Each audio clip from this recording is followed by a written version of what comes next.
Saludamos con el doctor Mauro Andino a esta hora de la mañana. ¿Cómo está, doctor? Gracias por atender a Ecuador en directo. Bienvenido. Muy buenos días, estimado Jaime. Qué gusto poder compartir con usted y con todos sus seguidores. A las órdenes y listo para conversar. Doctor, bueno, el día de hoy hemos amanecido con una novedad en Chile, en una sesión maratónica casi de 24 horas. Se aprobó el juicio político por el mismo escándalo pues, que está involucrado el presidente de Ecuador, Guillermo Lasso. Vuelta en Chile, ya se aprobó el juicio político. Esto tal vez no le caería muy bien al gobierno de que en Chile vayan a interpelar o vayan posiblemente a destituir a un presidente. A ver, Jaime, yo creo que hay que analizar caso por caso, aunque el contexto tenga ciertos matices parecidos, evidentemente no son las mismas circunstancias y uno ahí tiene que ser bastante responsable. El tema de Piñera, si bien tiene algunas cuestiones que se vinculan, porque es el resultado de una investigación periodística a nivel mundial por el tema de los Pandora Papers, lo de él, digamos, es mucho más complejo. No digo que lo del presidente Lasso sea un tema que lo pueda evadir así, muy suelto de huesos o de forma muy oronda, pero el tema de Piñera es mucho más complejo porque se habla incluso ahí de concesiones mineras, en fin, donde él todavía habría tenido participación accionaria, en fin, y una serie de elementos más. Pero ya aterrizándolo acá en el caso ecuatoriano, creo que hay que analizar el tema del presidente Lasso desde dos perspectivas. Por un lado, la perspectiva jurídica y de otra parte, la perspectiva de ética política pública. Y empiezo por esta segunda, para dejar muy en claro mi posición. Personalmente considero que el presidente Lasso debe asistir a la asamblea. Pienso que debe hacerlo, que debe comparecer, que debe dar la cara desde un punto de vista ético, desde un punto de vista político, democrático, para que transparente e informe y nos cuente su verdad. Y qué mejor oportunidad que lo haga ante el órgano colegiado que por antonomasia es el órgano democrático que constituye un contrapeso en una democracia liberal y que, si es que existe división de poderes, como es algo que tantas veces ha enarbolado el presidente Lasso, pues que vaya ante sus controladores, ante sus fiscalizadores y que exponga cuándo se deshizo de esas sociedades offshore, cuánto pagó de impuestos, si lo que pagó era lo que debía pagar, en fin, y una serie de elementos que permitirían transparentar estos hechos y que nos permitirían tener mayor veracidad sobre lo que se ha denunciado mundialmente. Esto desde el punto de vista político, ético, democrático. Ahora, en estricto derecho, Jaime, y tal vez esto es algo que a mucha gente no le va a gustar. El informe, primero, no obliga, si es que llega a existir una resolución favorable en el pleno de la asamblea, esa resolución no obliga, no es de cumplimiento estricto, no le genera una consecuencia jurídica inevitable al presidente Lasso, si es que entre otras cuestiones se aprueba una de las recomendaciones, ¿cuál es? Que él asista al pleno de la asamblea en un plazo de 8 días. Si es que él decide asistir o no asistir, no genera ninguna consecuencia jurídica. En estricto derecho, no es que eso va a ser causa de juicio político porque no se ajusta a las causales del 129 de la Constitución, que establece causales específicas para un juicio político en contra de un presidente o vicepresidente. Tampoco es que su inasistencia, si es que se llega a aprobar esta resolución en el pleno de la asamblea, provoca automáticamente la destitución de él aplicando el 130 numeral 2 que habla de la muerte cruzada. Tampoco. Entonces, en estricto derecho, este primer elemento me parece clave. Por eso yo empezaba hablando del punto de vista político-ético. ¿Que él debería asistir? Debería. Pero si no lo hace, jurídicamente no tendría ninguna responsabilidad. Y una segunda cuestión, desde un punto de vista jurídico igual. A algunas personas no les puede caer bien esto que yo voy a decir. No lo hago en mal plan, no lo hago en un tono peyorativo, ni mucho menos, porque yo he sido crítico del presidente Lasso y seguiré siendo muy crítico.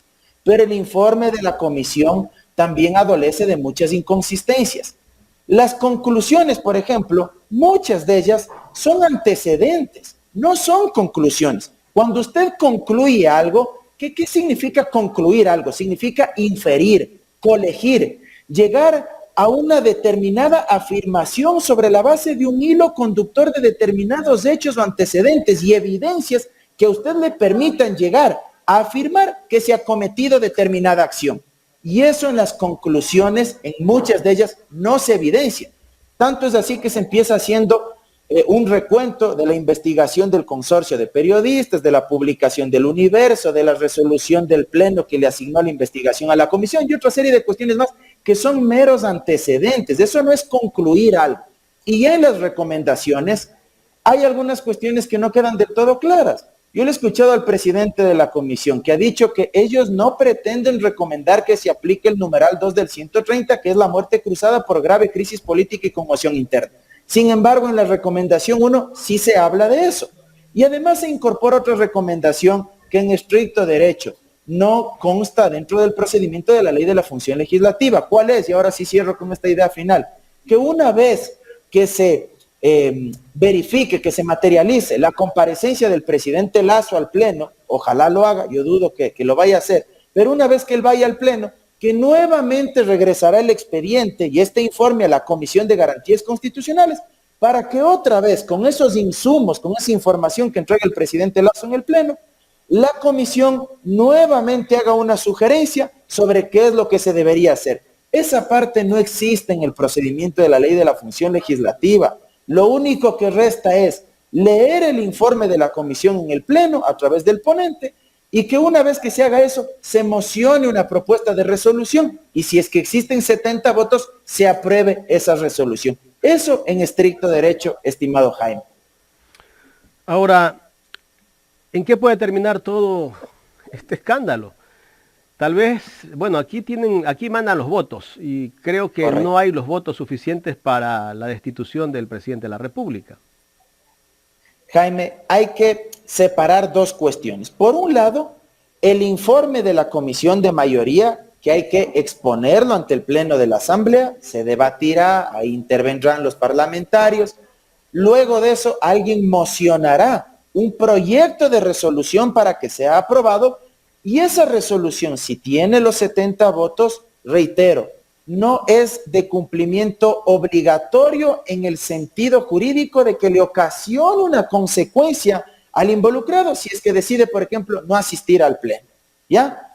Pero desde lo ético, desde lo político, desde lo democrático, el señor presidente debería asistir. El presidente Lasso debería dar la cara, el que nada debe, nada teme. Pero ese es un procedimiento. El tema del informe y la resolución que podría aprobarse. No hay que mezclarlo con el inicio de un trámite de muerte cruzada, que eso es otra cuestión.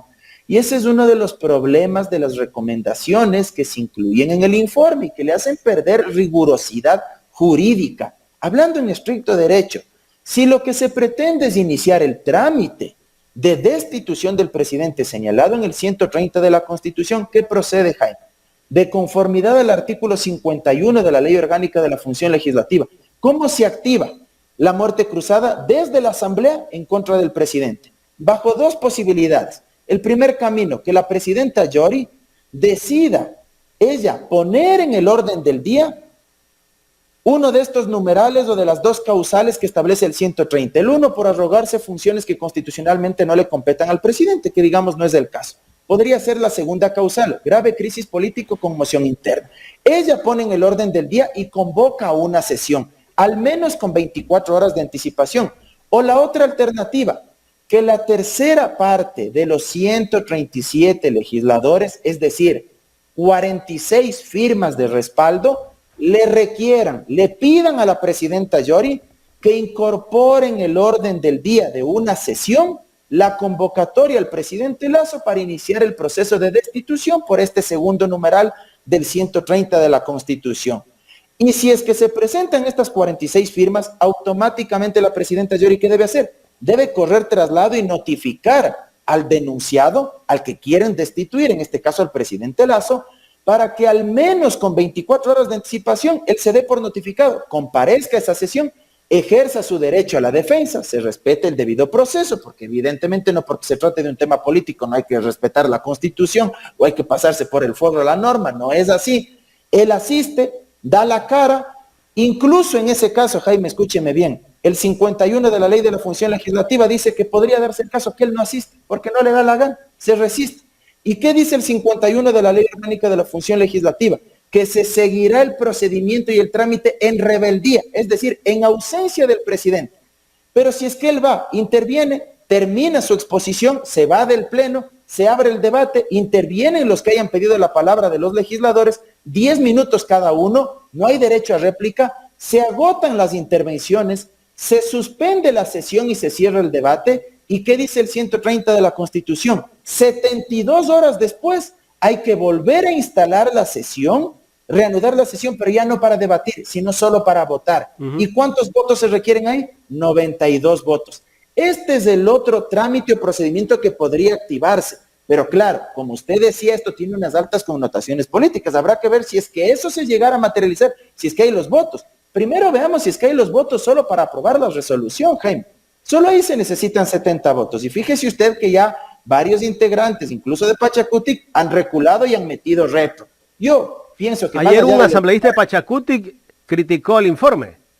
Vea, más allá de los errores, que yo también estoy siendo crítico con el informe en estricto derecho, pero vea, más allá de los errores que puede tener el informe, yo creo que hay que aprobar la resolución. ¿Sí me explico? Hay que aprobar la resolución, a pesar de que no tenga obligación o consecuencia jurídica. Si es que no asiste el presidente, hay que aprobar esa resolución. ¿Para qué? Para conminarle. No me cansaré de repetir esta palabra que para mí, vea, es más importante que cualquier norma jurídica. Ética, ética, ética. Y ese es un elemento fundamental. Pero veamos si es que hay los votos. Se necesitan 70 votos para aprobar esa resolución. Y luego de que se apruebe esa resolución, y si es que el presidente decide asistir o no asiste, se puede activar el otro trámite, que es distinto, que ya le he señalado que está tipificado en el 51 de la Ley Orgánica de la Función Legislativa, que es el tema de la muerte cruzada. Pero no es que se puede hacer un champú. ¿Quién activa este trámite? Como le acabé de decir, Jaime, puede ser iniciado por la presidenta Yori, ella, por por iniciativa propia, ella puede convocar a una sesión del Pleno e incorporar en uno de los puntos, o un punto único del orden del día, es decir, convoco a los señores legisladores para tratar el proceso o el inicio del trámite de destitución del presidente de la República por alguna de las dos causales o numerales del 130. Eso no va a suceder. Y eso no va a pasar porque algunos asambleístas sabemos que no van a ser reelectos. Pero puede pasar lo otro, que se active a través del pedido de la tercera parte de los legisladores, Jaime, que eso también dice el 51 de la ley. ¿Cuántos firmas de respaldo se necesitarían? 46 firmas de respaldo de 137 legisladores. Ahora, yo también tengo serias dudas ahí, por lo que usted acaba de decir. ¿En serio creemos que la gran mayoría de legisladores van a querer exponerse a que se convoque a una nueva elección general? Porque aunque ellos le destituyan al presidente Lasso, la Constitución que dice, 7 días después de publicada la resolución del Parlamento, el CNE tendrá que convocar elecciones generales para elegir presidente y vicepresidente y para elegir un nuevo Parlamento. Y esa elección se la realiza 90 días después de la convocatoria que hizo el CNE. ¿En serio estamos tan convencidos de que la gran mayoría de legisladores querrán exponerse a perder su curul y a correr el riesgo de que no sean reelectos? Algunos yo dudo sí. mucho, les soy sincero. Algunos sí, ¿no? Algunos sí, pero yo creo que una gran mayoría, les soy honesto, no. Por eso yo dudo de que incluso puedan existir 92 votos si es que se activa ese trámite. Y políticamente, ¿qué riesgo se puede correr, Jaime? Estoy pensando igual, tratando de ponerme en las lógicas discursivas del régimen. El régimen ha tratado de construir una especie de enemigo interno, ¿no? Desde hace varias semanas. Que los desestabilizadores, que los mafiosos sin prueba alguna, por cierto, que los conspiradores. El régimen, ¿qué es lo que puede argumentar? Si es que le inician ese trámite de destitución, ahí sí hay espacio discursivo para que el presidente salga y diga, sí ven, yo dije que son conspiradores, yo dije que son desestabilizadores. Por eso ahora me inician este trámite, porque quieren tomarse el poder por asalto. Entonces, esa narrativa del gobierno puede agarrar más cuerpo, más consistencia. Y si es que no hay los votos, quienes propicien ese trámite de destitución pueden quedarse colgados. ¿Me explico? Y en vez de aparecer como demócratas y como adalides que luchan por la transparencia, capaz que terminan posicionándose como todo lo contrario que pretendieron construir en términos de narrativa. Entonces, políticamente también hay muchas aristas ahí que uno tiene que ser muy prolijo y muy inteligente al momento de aplicar la norma, que tiene claros efectos políticos también, porque estamos hablando de autoridades de elección popular. Estamos dialogando con el doctor Mauro Andino, analista político y experto electoral. Bueno, pero en realidad la situación que está viviendo el gobierno en este momento, pues parece ser que no le va a ir bien políticamente, pensando desde el punto de vista de que, imagínese, doctor, primero los cita a los miembros de la CONAIE a dialogar y después los trata de terroristas, de desestabilizadores. Todo este tipo de doble discurso que tiene el presidente de la República como que no le va bien, a pesar de que puso a un vocero como Carlos Gijón, pero lamentablemente ese vocero, no sé si es que dice el discurso del vocero o el discurso del presidente de la República.